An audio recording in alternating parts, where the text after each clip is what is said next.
Bago ka pa maloko, wawarningan na kita. Sobrang trending ngayon ng Longchamp bag, kaya naisipan kong mag-video para warningan kayong lahat.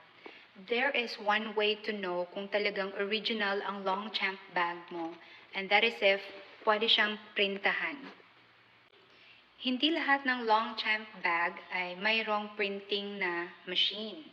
Pero, one way to prove na original, authentic ang Longchamp bag mo, you can ask your seller kung pwede bang printahan. And if they say yes, of course, then you're sure that it's authentic. Share ko lang din yung experience ko about printing. Earlier this year, I bought my second Longchamp bag worth 15,000 NT. Tapos, yung shop is at Tianmu.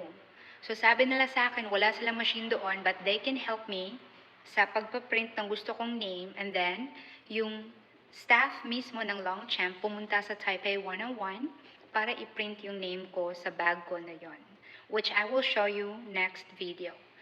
To be honest, I enjoy using Longchamp bag. Kaya naisipan ko na i-share itong bagay na to sa inyo para hindi kayo maloko. Magkano ba ang isang Longchamp bag? So normally, ang mga maliliit na sizes na ganito ay nagsisimula sa 5,000 NT dollars. Kung merong nag-o-offer sa inyo ng mas mura, then you should ask, why is it cheap? Is it real? Is it authentic? Is it original? So if you want to know kung original ba o hindi, then you can inquire kung pwede bang printahan ng pangalan yung bag nyo. And if they will say, yes, of course, pwede, then you can say, okay, ako na mismo ang magpapaprint and you can go to Taipei 101 para hindi kayo makabili ng fake. Then go to Longchamp shops sa maraming malls dito sa Taiwan. Huwag niyong sayangin ang pera niyo sa mga peking bagay na binibenta online. Again, this is Jan, hello Phil Thai, and I'm a happy Longchamp user.